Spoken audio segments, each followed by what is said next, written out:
Hey everybody, my name is John Flansburgh. I'm in the band They Might Be Giants, and this is What's in My Bag. This is as bad as it gets. I lost the high ground,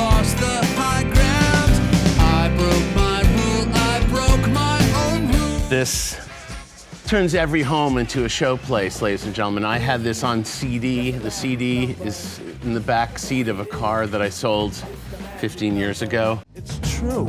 I know I love you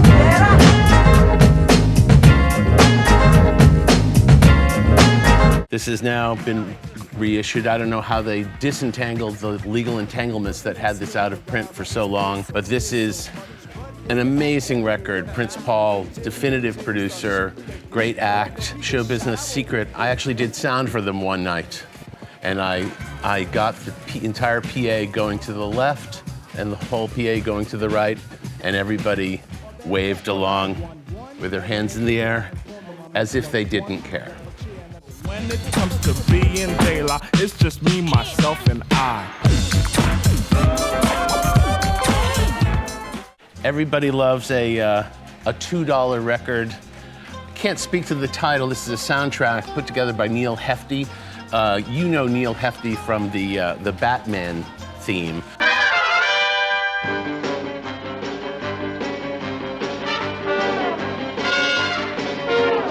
But he also did arrangements for Count Basie and is just all-around super talented, kind of unsung hero of big band 60s arranging. But, you know, Batman, I guess everybody knows.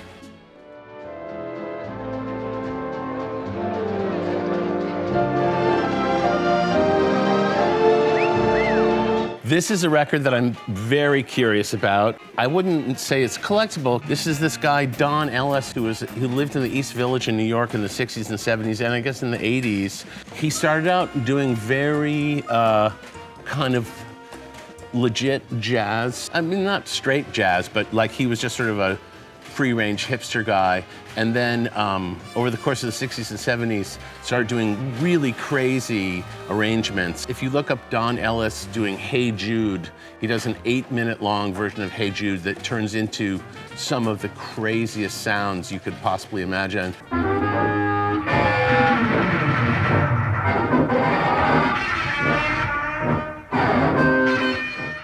Also, there is a record that is not available, is the soundtrack to The French Connection. He did the music for The French Connection, which is, if you examine it, is fascinating and strange and almost microtonal.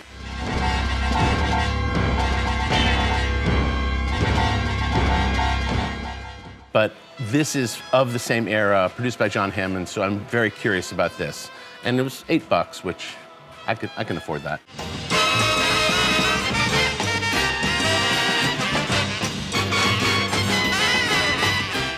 Here is one of 2 Fireside Theater records that I'm picking up today. I had these records when I was a kid. It's not music, but it is sort of conceptually rock. It's sort of free-form comedy or sort of post-comedy, kind of like radio theater comedy. These guys were super talented, very strange, totally stoned. I'm high, all right. But not on false drugs. I'm high on the real thing. Powerful gasoline, a clean windshield, and a shoe shine. This is a record I'm super excited about. It's DAngelo. This is actually Questlove playing drums, and I think he's actually a big part of the sort of creative engine behind this record. I guess it was leaked and somehow got dropped prematurely, so it didn't really get as much attention as it probably would have. But the sounds on this record, for like a modern, you know, kind of R&B funk record, just absolutely amazing, amazing tracks, and I'm really happy to have it on vinyl.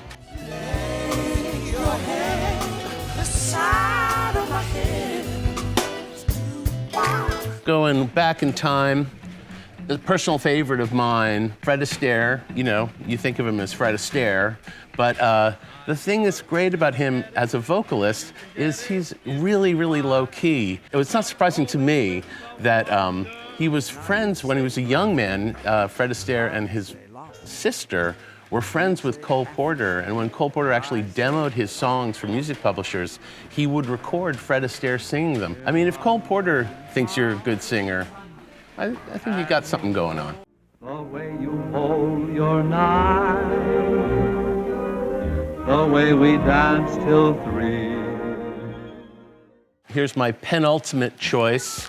Also a record I had as a teenager that had a profound effect on me. I bought this as a cutout. I think this record only exists as a cutout. I think it was pressed and then they chipped the little thing in the corner. You can see it right here.